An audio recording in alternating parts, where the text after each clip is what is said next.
శనివారం. శనివారం వెంకటేశ్వరుడికి ప్రీతికరమైన రోజు. చాలా సార్లు చెప్పాననుకుంటాననమాట. శనీశ్వరుని పూజిస్తే ఎలా పూజించాలి? శని పూజిస్తే మనకి శని అనేది పోతుంది. ఇంకా రేపు అనేది అమావాస్య. అమావాస్య రోజు గుడికెళ్ళి ఆ దేవుడికి దండం పెట్టుకుంటే ఇంకా మంచిది. అంటే రేపు మంచి అమావాస్య అంటారు కదండీ! అది.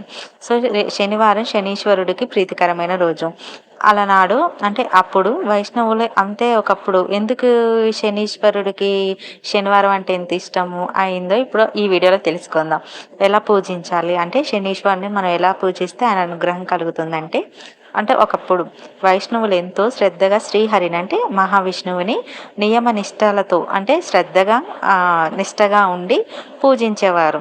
అయితే అప్పుడు అలా శనీశ్వరుని అలా పూజించేటప్పుడు స్వామివారిని పురాణాలు ఏం చెబుతున్నాయంటే పురాణాలు ఏం చెప్తున్నాయంటే అందువల్ల శనివారం నాడు వేకువ జామునే అంటే ఎవరైతే ఉదయాన్నే తొందరగా నిద్ర లేచి శుభ్రంగా స్నానం చేసి అంటే శుచిగా స్నానం చేసి తులసి తోట ఉంటుంది కదా, ఎప్పుడైనా సరే గుర్తుంచుకోండి, మహావిష్ణువుకి ఆయన దగ్గర పూజ చేయడం కన్నా తులసి దగ్గర ఎవరైతే పూజ చేస్తారో చాలా అంటే చాలా మంచి ఫలితం ఉంటుంది. కోట అనేది అమ్మ మహావిష్ణువుకి ఇంకొక ప్రతిరూపం అన్నమాట. అందుకని తులసి మాల ఆయనకి ఎక్కువ వేస్తారు. మీరు అబ్జర్వ్ చేయండి, మహావిష్ణువు దగ్గర అంటే వెంకటేశ్వర స్వామి గుడిలో ఖచ్చితంగా మాలలో తులసి మాల తులసి కట్టి ఉంటుంది. అది మ్యాండేటరీ అనమాట. ఎందుకు మీరే ఆలోచించండి. పురాణాలు ఊరికే చెప్పొద్దు. స్వామివారికి ఆ తులసి అనేది చాలా మంచిది అనమాట. ఇది సైంటిఫిక్గా కూడా ఒక రీజన్ ఉంది.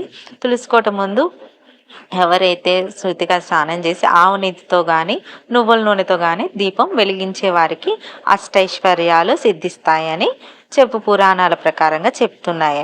అయితే మరి ఇది ఇలా ఉండగా ఇలా చేసిన గృహంలో నేను చెప్తున్నా కదండి, ఇలా ఎవరైతే చేస్తారో ఆ ఇంటి గృహంలో లక్ష్మీదేవి ఎల్లప్పుడూ కొలువై ఉంటుందని నమ్మకం. ఇది చేసినప్పుడు శనివారం సాయంత్రం పూట వెంకటేశ్వర స్వామి ఆలయం దర్శించి నేతితో ఒక దీపం వెలిగించే వారికి బాధలు తొలగిపోయి సుఖ సంతోషాలు ప్రాప్తిస్తాయి. ఇలా 7 శనివారాలు వెంకటేశ్వర స్వామిని పూజించడం వల్ల అంటే అలా పూజిస్తే శనీశ్వర పీడ మనకి రాదు. అంటే శనీశ్వర పూజ చేసినట్లే. శనివారం అంటే శనివారం ప్రీతికరమైన శనీశ్వరుడు కాబట్టి ఆ శనీశ్వరుడు ప్రీతికరమైన వారు మహావిష్ణువే కాబట్టి ఆయనకి పూజించడం వల్ల శని బాధల నుంచి మనకి తొలగిపోతాయి. ఇలా ఎవరైతే చేస్తారో వాళ్ళకి చాలా మంచి జరుగుతుందని ఈ వీడియో మీకు తెలియజేస్తున్నాను. ఇలా పూజించండి. ఇలా పూజిస్తే దోషాలన్నీ తొలగిపోతాయి. మీరు కనుక ఈ వీడియో నచ్చినట్లయితే లైక్ చేయండి, షేర్ చేయండి అండ్ కామెంట్ చేయండి. Sorry for background noise video. Please to subscribe my channel. Thank you for watching and see you again next video. Shani